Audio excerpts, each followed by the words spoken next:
আচ্ছা দিদি, আমি তোমাকে কয়েকটা কোয়েশ্চেন করব ওকে। একটু। আচ্ছা, তুমি কবে থেকে কন্টেন্ট ক্রিয়েশন শুরু করেছিলে? 8 বছর আগে। হ্যাঁ, 8 বছর হয়ে গেল। 8 বছর, মানে অনেকটা বড় জার্নি। আচ্ছা, আহ, কিভাবে এই ফিল্ডে আসার অনুপ্রেরণা পেয়েছিলে? এই ফিল্ডে এসেছি, দেখো মানে ওইভাবে তো এখন যেমন লোকে ব্লগিং শুরু করে, যে মেনলি সোজা কথা বলতে এখন ফেসবুক থেকে বা সোশ্যাল মিডিয়া থেকে টাকা ইনকামের জন্যই লোকে ব্লগিং শুরু করে। বাট আমি যখন শুরু করেছিলাম তখন তো মনিটাইজেশনও ছিল না, কিছুই ছিল না। এটা প্যাশন থেকেই শুরু করা, মানে আমি কোনটা খেতে যেতে ভালোবাসতাম, তো সেখান থেকেই ভেবেছিলাম বন্ধুরা মিলে একসাথে শুরু করবো। বাট তারপর আর হয়ে ওঠেনি, ওটা আমি একাই করেছি এবং এখনো অব্দি কন্টিনিউ করছি। ঠিক আছে। আচ্ছা, প্রথম যে ভিডিও পোস্ট করেছিলে, সেটা কেমন রেসপন্স পেয়েছিলে আমি তো প্রথম? আগে পোস্ট মানে লিখে পোস্ট করতাম, ভিডিও পোস্ট আমি হার্ডলি বছর দুয়েক হলো হয়তো করছি। মানে ভিডিও পোস্ট আমি আগে করতাম না, আগে লিখতাম, মানে একটা ডিটেল ব্লগ একটা লিখতাম। তো রেসপন্স প্রথম তো আমি মানে যখন প্রোফাইলে পোস্ট করতাম ভালোই রেসপন্স পেতাম, লোকজন জিজ্ঞাসা করতো এটা কোথায় কি।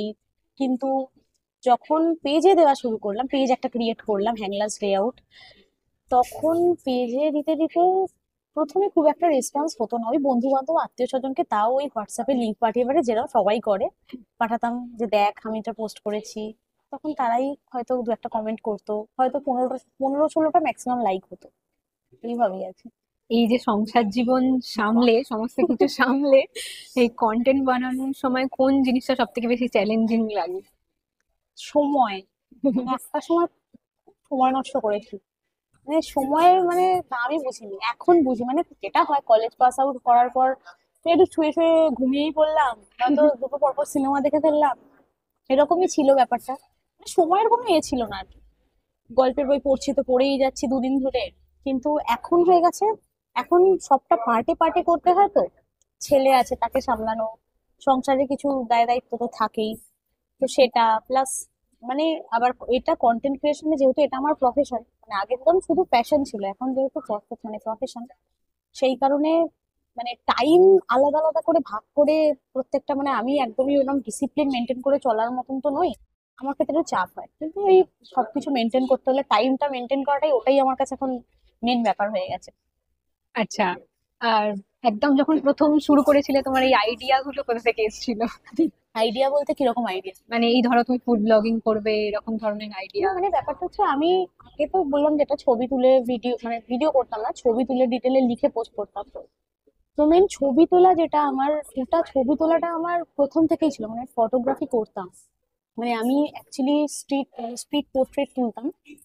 তো সেখান থেকে ফটোগ্রাফিটা তো ছিলই। তো তারপরে ফুডে শিফট হওয়ার পর ব্যাপারটা হয়ে গেল যে ফুড ফটোগ্রাফিটা কতটা ভালো করে করা যায়। আগে ডিএসএলআর নিয়ে সব জায়গায় যেতাম, তারপরে ওই ক্যারি করে করে সব জায়গায় গিয়ে ছবি তোলাটা খুব চাপ হয়ে যেত। সেই কারণে আহ, আমি আস্তে আস্তে ফোন ইউজ করা শুরু, মানে ফোন দিয়ে ছবি তোলা, তখন ফোন দিয়ে ছবি তোলাটা খুব এ ছিল যে ফোনে তুলবো। কিন্তু তারপরে দেখলাম ওটাই হ্যান্ডি, এবং যে ছবি তুলতে জানে সে ডিএসএলআরেও পারে এবং ফোনেও পারে। তো এই আর কি, মানে ফোনেই ছবি তুলতাম। আচ্ছা, এখন তো এত ধরনের সব কন্টেন্ট, হুম। মানে যে যেরকম পাচ্ছে সেরকম ধরনের শুরু করে ফেলছে আর কি। আর এখন কি বলবো, মানে মেয়েরা কিছু উল্টো পাল্টা জামা কাপড় পরেও শুরু করে ফেলছে যা কিছু। এবার বাঙালি হিসাবে তোমার তো কেমন মনে হয় যে কন্টেন্ট গুলো তুমি, মানে ভালো কন্টেন্ট বলতে তুমি কি বোঝো বাঙালি কন্টেন্ট আমি হিসাবে? হ্যাঁ, ব্যাপারটা হচ্ছে যে দেখো, ভালো খারাপ তো মানে পার্সন টু পার্সন ভ্যারি করে। আমার কাছে যেটা খারাপ অন্যের কাছে ভালো হতেই পারে। সোশ্যাল মিডিয়াটা মেনলি লোকজন ব্যবহার করে এন্টারটেনমেন্ট পারপাসে। কেউ হাসাচ্ছে, কেউ রোস্ট করছে, কেউ ফুড ব্লগ করছে, কেউ বিরিয়ানির হাঁড়ি নাচাচ্ছে, যে যেভাবে দেখে। এবার যেহেতু এন্টারটেনমেন্ট পারপাসে লোকে দেখে, তো কার কাছে কোনটা এন্টারটেনমেন্ট, কার শিক্ষা রুচি কতটা তাকে এন্টারটেন মানে করতে দেয়, সেটা তার ব্যাপার। বাট আমার কাছে যদি ভালো কন্টেন্ট বলতে হয়, আমি মানে এখন যে শুধুমাত্র এইগুলো তুমি যে বললে, এগুলো তো হচ্ছেই। এগুলো না সত্যি বলছি আমার ফিডে এক সময় আসতো, এখন যে খুব একটা আসে তা না, কারণ এগুলো ইগনোর করলে, ব্লক করে দিলে এগুলো তোমার ফিডে আর আসবে না, বিশ্বাস করো। আমরা কি করি, যেই দেখছি কেউ রেস্টুরেন্টে গিয়ে একটা প্লেট ছুঁড়ে ফেলে দিল, আমরা দাঁড়িয়ে যাই যে আরে প্লেটটা ছুঁড়ে ফেললে কেন, দেখি, তারপরেই দেখি যে ভুলভাল ভিডিও। আর নয়তো কেউ এসে ক্যামেরার সামনে অদ্ভুত অঙ্গভঙ্গি করছে, সেটাও আমরা দেখে হাসি, বন্ধু বান্ধবদের পাঠাই। তো এইটা যদি দেখা বন্ধ করে দিই, স্টপ করে দিই, ব্লক করে দিই, অনেক রকম ফেসবুকে অপশন আছে। কিন্তু মানুষ এটাতে মজা নিতে পছন্দ করে। বন্ধুদের শেয়ার করবো, দুটো হাসাহাসি করবো, দুটো বাজে কথা গালাগালি এক্সচেঞ্জ করবো, কমেন্টে দুটো বাজে কথা লিখবো, এটাতে লোকে মজা পায়। সুতরাং ব্লগারদের দোষ দিয়ে লাভ নেই। আমি আমার মতন কন্টেন্ট ক্রিয়েট করছি, তারা তাদের মতন কন্টেন্ট ক্রিয়েট করছে। কিন্তু ব্যাপারটা হচ্ছে দেখার লোক যদি না থাকে, আজকে যদি আমার ব্লগ কেউ না দেখে আমি তাও বানাবো, কিন্তু যারা এইটা যারা টাকা পয়সার জন্য এবং যারা ওই ভিউজের জন্যই যারা করছে, তারা যদি আজকে ভিউজ না পায়, তারা কিন্তু কাল থেকে সেই কন্টেন্ট আর বানাবে না। তো এটাই ব্যাপার। মানে আমার কাছে ভালো কন্টেন্ট বলতে কিছু কিছু ভালো, আমি নামগুলো এক্সাক্ট মনে নেই। ভালো কন্টেন্ট যদি বলো আমার কাছে, ফিজিক্স এর এ নিয়ে একটা একটা বাঙালি ছেলে আছে যে ফিজিক্স এর মানে কনটেক্সট নিয়ে আর কি খুব সুন্দর সুন্দর বেশ ভিডিও তৈরি করে। মানে বর্তমান আমাদের পশ্চিমবঙ্গের পরিস্থিতি বা সমাজের অবস্থা নিয়ে তার সাথে ফিজিক্স কে কানেক্ট করে করে, তো তার কন্টেন্ট ভালো লাগে। এছাড়াও বিভিন্ন ট্রাভেল ব্লগার আছে, তাদের কন্টেন্ট ভালো লাগে। আমি ভালো কন্টেন্টই দেখি, আমি ওগুলোকে একটু ইগনোর করেই যাই। একটা বড় হয়ে গেছে। আচ্ছা, তুমি ট্রেন্ড ফলো করো নাকি নিজেই নতুন নতুন আরো কন্টেন্ট করতে ভালোবাসো আর কি? না, ট্রেন্ড কিছু কিছু ক্ষেত্রে তো অবশ্যই ফলো করি। ট্রেন্ড ফলো করতে ভালো লাগে, কিছু কিছু, সব নয়, কিছু কিছু ভালো লাগে। তো হ্যাঁ, নিজস্বতাটা থাকা অবশ্যই দরকার। ট্রেন্ড ফলো করি মানে এই নয় যে সবসময় সবাইকে কপি করে বেড়াবো, এরকম না। মানে আমি সবসময় চাই এমন কিছু ক্রিয়েট করতে যেটা আমার বলে লোকে আইডেন্টিফাই, মানে হ্যান্ডলেস ডে আউটের বলে লোকে আইডেন্টিফাই করতে পারো, সেটা আমি সবসময় চাই। তাহলে কিছু কিছু ট্রেন্ড, মজার ট্রেন্ড আমি ফলো করি, ভালো লাগে। আচ্ছা, হেড কমেন্ট বা নেগেটিভ রেসপন্স এলে তখন কিভাবে হ্যান্ডেল করো? হেট কমেন্ট আর নেগেটিভ রেসপন্স দুটোর মধ্যে কিন্তু তফাৎ আছে। হেট মানে নেগেটিভ রেসপন্স তারাই করে যাদের হয়তো আমার রিপোস্ট করা কোনো ভিডিও দেখে তারা কোনো রেস্টুরেন্টে গেছিল, সেখানে খারাপ এক্সপিরিয়েন্স হয়েছে, সেটা সম্পর্কে তারা বললো, তো সেটা সেটা একটা সমালোচনার জায়গা থাকে যে আমি একরকম বললাম, তারা বললো, তারা তাদের দিকটা জানালো, আমি আমার দিকটা জানালাম। ঠিক আছে, আর রেস্টুরেন্টের খাবার সার্ভ করার কিরম করছে না করছে সেটা তার কখনোই কোনো ব্লগারের নয়। কারণ আমি এই যে আজকে এটা খাচ্ছি, এটা খুবই ভালো খেতে, কিন্তু কেউ যদি এখানে এসে, আমি রেস্টুরেন্টের নাম করছি না, বাট যে রেস্টুরেন্টে এটা খাচ্ছি বা অন্য জায়গায় যেখানেই খাই না কেন, খাবারের কোয়ালিটি যদি তারা না মেনটেন করতে পারে, তো আমি যতই ব্লগ করি না কেন, তারা একবার কারোর খারাপ এক্সপিরিয়েন্স হলে সে আর আসবে না। এটা হচ্ছে সমালোচনার জায়গা থেকে। আর হেট কমেন্ট হচ্ছে কোনো রকম কনটেক্সট নেই, কোনো রকম কিচ্ছু নেই, জাস্ট মানে কারণই নেই, জাস্ট এসে পার্সোনাল অ্যাটাক করা, হয়তো কোনোটা মানে খুব বাজে ভাষায় একটা গালাগালি করে দেওয়া, যার সাথে কন্টেন্টের কোনো, যে কন্টেন্টটা পোস্ট করেছে তার কোনো মিলই নেই, কারণ সে আমায় পছন্দ করে না কোনো কারণে, যাই হোক, তো সেটাকে হেড কমেন্ট বলে। তো আমি সবসময় সমালোচনা, যে কমেন্টটা তুমি বললে, ওটা আমি সবসময় নিই। ঠিক আছে, কেউ যদি অবশ্যই খুব মানে কি বলবো, খুব বাজে ভাষায় বা খুব বাজে ভঙ্গিতে যদি না বলে, তাহলে অবশ্যই আমি নিই, নর্মাল ভাবে বললে। আর হেড কমেন্ট আমি সবসময় ডিলিট করে দিই। একবার ডিলিট করলাম, দুবার ডিলিট করলাম, তারপরে আমি ব্লক করে দিই। মানে আমি, আমার টার্গেটই নয় ওই ধরনের যারা ফলোয়ার, আমার টার্গেটই নয় ওই ধরনের ফলোয়ার। আমি চাই সবসময় আমি যেরকম জেনুইন থাকার চেষ্টা করি, আমার ফলোয়াররাও যাতে জেনুইন হয়। কারণ সত্যি বলতে ওই 4-5টা ফলোয়ার বাড়িয়ে কি 500-600 ফলোয়ার, ওরকম ওইরকম ফলোয়ার বাড়িয়ে তো আমার লাভ নেই। তো এটাই আর কি, মানে এই দুটোকে এইভাবেই ডিল করি।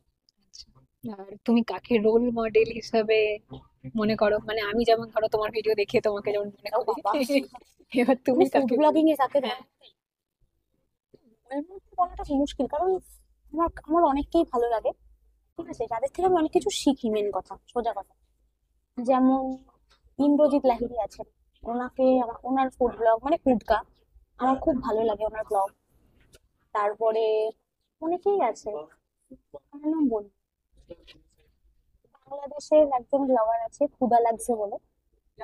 ওর ওর কোনো ফুড টেস্ট করে ওর যে বলার ধরনটা, যে কেমন মুখে ফিল হলো, কিরকম মানে স্পাইস লেভেল কিরকম, ওর থেকে কিন্তু ওটা আমি শিখেছি যে কিভাবে একটা ফুড খেয়ে সেটাকে জাজ করতে হয়, সেটা সম্পর্কে বলতে হয়। তো ওই বাংলাদেশের ওই ক্ষুদা লাগছে যিনি আছেন, তাকে ভালো লাগে। অনেককেই ভালো লাগে আসলে, নামগুলো আমার এই মুহূর্তে মনে পাচ্ছি না। ইভেন কলকাতারই অনেক ব্লগার আছে, ঠিক আছে, মানে কলকাতা হাওড়ার অনেক ব্লগার আছে যাদের কেউ কেউ, কারোর কনসিস্টেন্সির জন্য ভালো লাগে, কারোর এত সুন্দর ক্যামেরা অ্যাঙ্গেল, এত সুন্দর ভিডিও কোয়ালিটি, সেই জন্য ভালো লাগে। এক একজনের এক একটা দিক, অবশ্যই যাদেরকে ভালো লাগে সবাই ক্রিয়েটিভ। আচ্ছা, অনেক কোয়েশ্চেন করে ফেলছি। না না, এনজয় করছি বেশ, এরকম প্রশ্ন করে।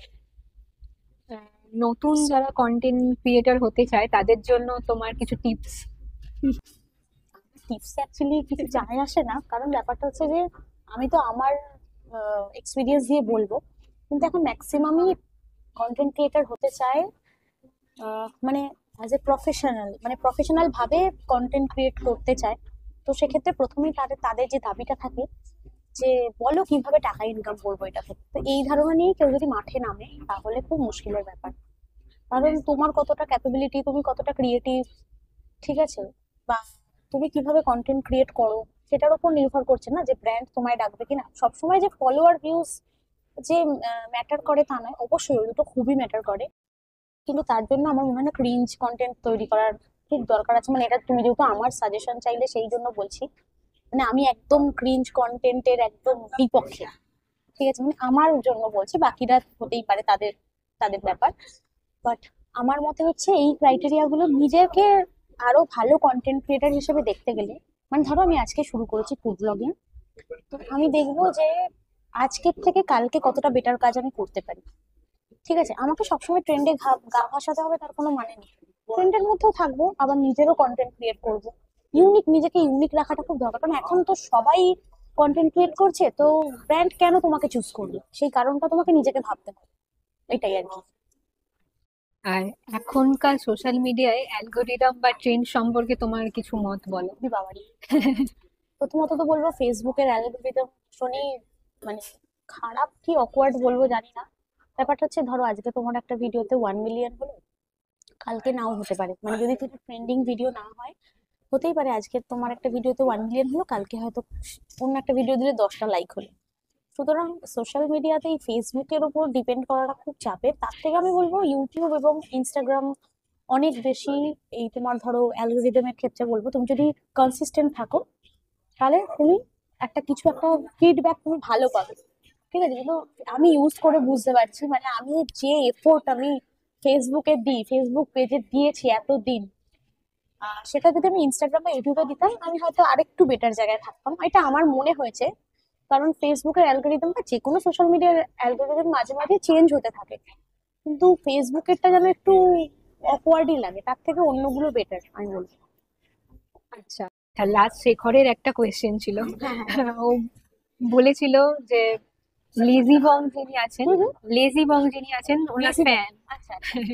আচ্ছা, ওনার সাথে কখনো কোনোভাবে কোনো ইভেন্টে তোমার দেখা হয়েছে কি? হ্যাঁ, দেখা হলে খুব ভালো হতো, মানে ওর ভিডিও করার ধরনগুলো একটু, মানে কি বলবো, একটু মজার হয় তো। লেজি রঙের ভিডিও গুলো আমার খুব ভালো লাগে। আমি রিসেন্টলি আজকে কিসের একটা ভিডিও, একটা র্যামেনের ভিডিও দেখছিলাম, খুব মজা করে নেচে নেচে ভিডিওটা করছিল, মানে আমার বেশ ভালো লেগেছে। তো অবশ্যই মানে শেখরেরও যেরকম ইচ্ছা আমারও খুব ইচ্ছে যে লেজি রঙের সাথে কোনো একদিন দেখা হবে। ভালো লাগলো এমনি তোমার সাথে কথা বলে, এতক্ষণ এনজয় করলাম, খুব ভালো আমারও খুব লাগলো। ভালো লেগেছে, কারণ অনেক অন্যরকম প্রশ্ন পেলাম যেগুলো উত্তর দিতে আমারও খুব ভালো লাগলো।